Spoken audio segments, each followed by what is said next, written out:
નમસ્કાર, આપનું સ્વાગત છે એજ્યુકેશન ઇન ગુજરાતી ચેનલમાં। તો આજનો આપણો વિષય છે હિન્દી ધોરણ 9 પાઠ 4 કર્ણ કા જીવન દર્શન।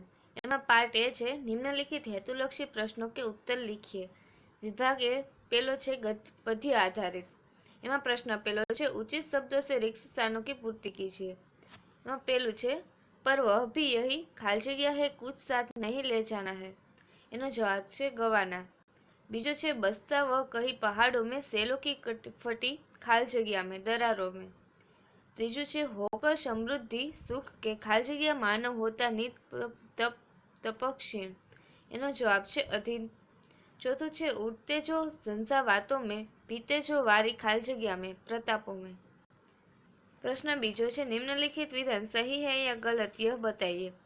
एमां पहेलुं छे कर्ण त्यागी और दानी पुरुष था। एनो जवाब छे सही। बीजू छे कर्ण सर्प के समान है। एनो जवाब छे गलत। तीजू छे परोपकारी मनुष्य धन का संग्रह करते हैं। एनो जवाब छे गलत। चौथुं छे धन संपत्ति परोपकार के लिए नहीं होती। एनो जवाब छे गलत। प्रश्न 3 छे निम्नलिखित प्रश्न के उत्तर एक एक शब्द में लिखिए। एमां पहेलुं छे कर्ण किसे तुच्छ प्रलोभन बता रहा है। एनो जवाब छे राज्य को। बीजू छे राजमहलों की चोटियां किसका घर बनती है। एनो जवाब छे कबूतरों के। तीजू छे मनुष्य के तेज को कौन हर लेता है। एनो जवाब छे सुख समृद्धि। चौथुं छे गरुड़ किसके बंधन से छुटकारा दिलाते हैं। एनो जवाब छे सांप के। प्रश्न 4 छे सही वाक्यांश चुनकर निम्नलिखित विधान पूर्ण कीजिए। एमां पहेलुं छे राज्य से प्राप्त वैभव मनुष्य खाल जगह। एनो जवाब छे साथ नहीं ले जाता। बीजू छे महलों के शानदार शिखरों में कबूतर रहते हैं। तीजू छे कर्ण अपनी तुलना गरुड़ से करता है क्योंकि अही पास वही काट सकता है। प्रश्न 5 छे निम्नलिखित प्रश्नों के साथ दिए गए विकल्पों से सही विकल्प चुनकर उत्तर लिखिए। पहले छे गरुड़ कहाँ नहीं होता है। एनो जवाब छे महलों में। बीजू छे नर विभव हेतु खाल जगह है। एनो जवाब छे ललचाता। तीजू छे खाल जगह पाटना है मुझको अही पास काटना है मुझको। एनो जवाब छे रणखेत। विभाग 2 छे व्याकरण आधारित। एमां पहेलुं छे करतल तेनो जवाब छे हथेली। बीजू छे तुच्छ तेनो जवाब छे शूद्र। तीजू छे प्रचुर तेनो जवाब छे प्रभुत। चौथुं छे दरज तेनो जवाब छे दरार। पांचमुं छे प्रासाद तेनो जवाब छे राजमहल। छठुं छे विष तेनो जवाब छे गरल। प्रश्न बीजो छे निम्नलिखित शब्दों का वाक्य में प्रयोग कीजिए।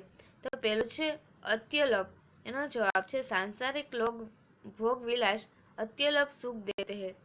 बीजू छे चाकचिक्य एनो जवाब छे देहाती मित्र मुंबई की चाकचिक्य पर मुग्ध हो गया।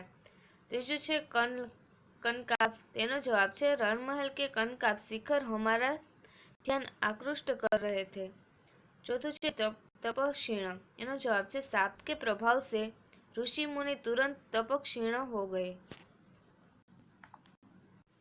पांचमुं छे कलेश तेनो जवाब छे पुत्र के अनुचित व्यवहार से पिता को बड़ा कलेश हुआ।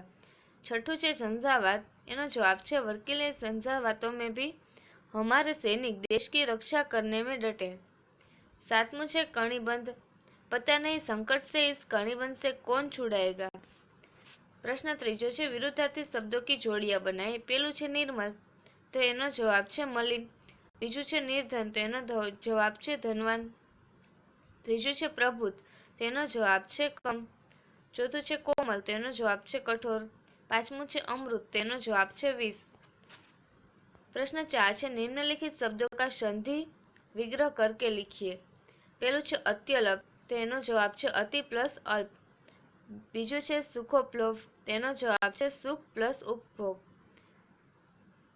तीजू छे परोपकार तेनो जवाब छे परह प्लस उपकार। चौथुं छे निर्मल तेनो जवाब छे निर प्लस मल। प्रश्न 5 छे निम्नलिखित शब्दों के लिंग पहचान कर लिखिए। पहलू छे दौलत तो एनु छे स्त्रीलिंग। बीजू छे प्रलोभन तो ए छे पुल्लिंग।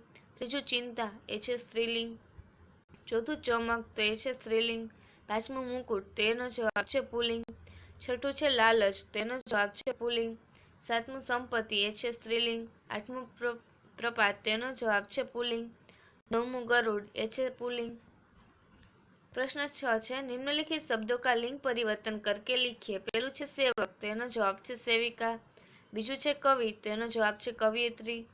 ત્રીજું સાપ, તો એનો જવાબ છે સાપિન। ચોથું कबूतर, तो कबूतरी। प्रश्न 7 છે निम्नलिखित प्रत्येक वाक्य में से विशेषण पहचान कर लिखिए। पहलू છે हमारे राज्य में स्वर्णिम गुजरात योजना के अंतर्गत कई कार्यक्रम होते हैं, તેનો જવાબ છે સ્વર્ણિમ। બીજું છે ઝંઝાવાતી हवा में गरीबों के झोपड़े नष्ट हो गए, એનો जवाब છે झंझावाती। ત્રીજું છે समृद्ध देश की यह निशानी होती है कि उसमें सभी लोग सुखी होते हैं, એનો जवाब છે समृद्ध।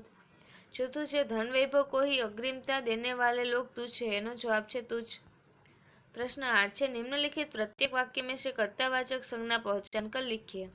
पहलू છે आजकल लोक प्रतिनिधि सेवक की भूमिका कम ही अदा करते हैं, એનો जवाब છે सेवक। बीजू છે कभी कभी संपत्ति का लोभी उसका मालिक नहीं होता, એનો जवाब છે भोगी। ત્રીજું છે भयंकर स्वप्नों को देखकर व्यक्ति की नींद उड़ जाती है, એનો जवाब છે भयंकर। चौथुं છે सुनार ने स्वर्ण से अति प्राचीन कलात्मक मूर्तियां बनाई, એનો जवाब છે सुनार। प्रश्न 9 છે निम्नलिखित शब्द समूह के लिए एक शब्द लिखिए। पहलू છે मंदिर या पहाड़ का सबसे ऊंचा भाग, તેનો जवाब છે शिखर। बीजू છે कनक जैसी आभा वाला, એનો जवाब છે कनकाब। ત્રીજું છે कणिधर नाग का बंधन, એનો जवाब છે कणिबंध। चौथું છે पक्षियों में राजा, એનો जवाब છે गरुड़, नहीं तो पक्षीराज। पार्ट बी છે प्रश्न पहलो છે निम्नलिखित प्रश्नों के उत्तर एक एक वाक्य में लिखिए।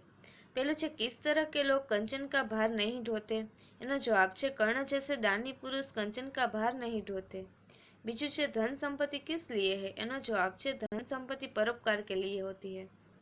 ત્રીજું છે सुख समृद्धि के अधीन मानव का क्या होता है, એનો जवाब છે सुख समृद्धि के अधीन मानव का तेज प्रभाव दिन प्रतिदिन क्षीण होता जाता है। चौथुं છે कर्ण स्वयं को किसके समान बताता है, એનો जवाब છે कर्ण स्वयं को पक्षीराज गरुड़ के समान बताता है। पांचमुं છે कर्णों को कौन सा अहिपास काटना है, એનો जवाब છે कर्णों को दुर्योधन पर आए विपत्ति रूपी अहिपास काटना है। प्रश्न बीजो છે निम्नलिखित प्रश्नों के उत्तर 2 या 3 वाक्यों में लिखिए। पहलू છે वैभव से क्या प्राप्त होता है, એનો जवाब છે वैभव से मनुष्य को ढेर सारी चिंताएं और थोड़ी सी हंसी खुशी प्राप्त होती है। इसके अतिरिक्त उसे चमक दमक दिखाने का अवसर और क्षणिक भोग विलास प्राप्त होता है। बीजू છે गरुड़ कहाँ रहता है, એનો जवाब છે गरुड़ पहाड़ों में निवास करता है, चट्टानों की फटी दरारें ही उसका घर होती है। ત્રીજું છે परोपकारी मनुष्य क्या करते हैं, એનો जवाब છે परोपकारी मनुष्य धन का कभी संग्रह नहीं करते, वे अपने धन को जरूरतमंद लोगों में बांट देते हैं। चौथुं છે कर्ण दुर्योधन का साथ क्यों नहीं छोड़ सकता, એનો जवाब છે दुर्योधन के सामने युद्ध का घोर संकट है, इसलिए सच्चा मित्र होने के कारण कर्ण आपत्ति के समय उसका साथ नहीं छोड़ सकता। प्रश्न ત્રીજો છે निम्नलिखित प्रश्नों के उत्तर 5 या 6 वाक्यों में लिखिए। पहलो प्रश्न છે कर्ण को राज्य की इच्छा क्यों नहीं है, એનો जवाब છે कर्ण त्यागी और दानी पुरुष है, वैभव विलास में उसकी रुचि नहीं है, राज्य मिलने सिर पर अनेक चिंताएं सवार हो जाती है, बस थोड़े समय के लिए हंसी खुशी चमक दमक और भोग विलास की सामग्री उपलब्ध हो जाती है। कर्ण इस क्षणभंगुर वस्तुओं को तुच्छ समझता है, इसलिए उसे राज्य की इच्छा नहीं है। बीजू છે दानी पुरुष का स्वभाव कैसा होता है, એનો जवाब છે दानी पुरुष धन दौलत को संग्रह करने की वस्तु नहीं मानते, वे अपना धन दूसरों को बांटने में ही रुचि रखते हैं, वे अपनी बहुमूल्य वस्तुएं दूसरों को देने में संकोच नहीं करते, वे किसी से कुछ लेते नहीं, वे दूसरों को देने में सुख का अनुभव करते हैं। इस प्रकार दानी पुरुष का स्वभाव दयालु और उदार होता है। तीसरू છે कर्ण गरुड़ को अपना आदर्श क्यों मानता है अथवा कर्ण स्वयं को गरुड़ क्यों मानता है। गरुड़ कबूतरों की तरह महलों के सुनहरे शिखरों पर रहना पसंद नहीं करता, वह पहाड़ों या चट्टानों की फटी दरारों में रहता है। नागपाश छुटाने की शक्ति गरुड़ में ही होती है। कर्ण का स्वभाव भी गरुड़ के समान है, राजपाट और वैभव विलास को वह पसंद नहीं करता, वह मित्र दुर्योधन को युद्ध के नागपाश से छुटाना चाहता है। इस गरुड़ जैसे स्वभाव होने के कारण कर्ण उसे अपना आदर्श मानता है। चौथुं है सुख समृद्धि के अधीन रहने वाले मनुष्य की क्या दशा होती है।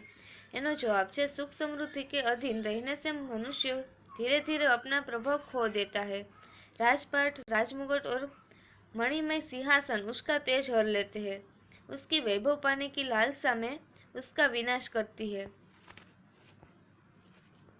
इस प्रकार सुख समृद्धि के अधीन रहने वाले मनुष्य की अंत में दुर्दशा होती है। प्रश्न 5 है निम्नलिखित काव्य पंक्तियों का आशय स्पष्ट कीजिए। पहलू है वैभव विलास की चाह नहीं, अपनी कोई परवाह नहीं, बस यही चाहता हूँ केवल दान की देव सरिता निर्मल, करतल से झरती रहे सदा, निर्धन को भरती रहे सदा। एनो जवाब है कर्ण श्री कृष्ण से कहते हैं कि केशव, आप मुझे राज्य देने का प्रलोभन दे रहे हैं, परंतु मैं वैभव विलास का जीवन पसंद नहीं करता। मुझे अपनी कोई चिंता नहीं है, मुझे दान देने में रुचि है, इसलिए केवल यही चाहता हूँ कि मैं गरीबों को हमेशा दान देता रहूं और उनके दुख दूर करता रहूं। बीजू છે मैं गरुड़ कृष्ण, मैं पक्षीराज सिर पर न चाहिए मुझे ताज, दुर्योधन पर ही विपत घोर, सकता न किसी विधु से छोड़, रणखेत पाटना है मुझको, अहीं पास काटना है मुझको। एनो जवाब है कर्ण श्री कृष्ण से कहते हैं कि इस समय मेरी स्थिति गरुड़ पक्षी के समान है, मुझे राजमुकुट नहीं पहनना है। इस समय दुर्योधन भारी संकट में है, युद्ध रूपी नागपाश ने उसे जकड़ रखा है। मुझे दुर्योधन के इस नागपाश को काटना है और दुर्योधन को युद्ध के मैदान में विजय दिलाना है। मुझे गरुड़ की तरह अपना दायित्व निभाना है। तो आ હતું ધોરણ 9 હિન્દી। જોતા રહો એજ્યુકેશન ઇન ગુજરાતી ચેનલ, શીખતા રહો। થેન્ક યુ, આભાર।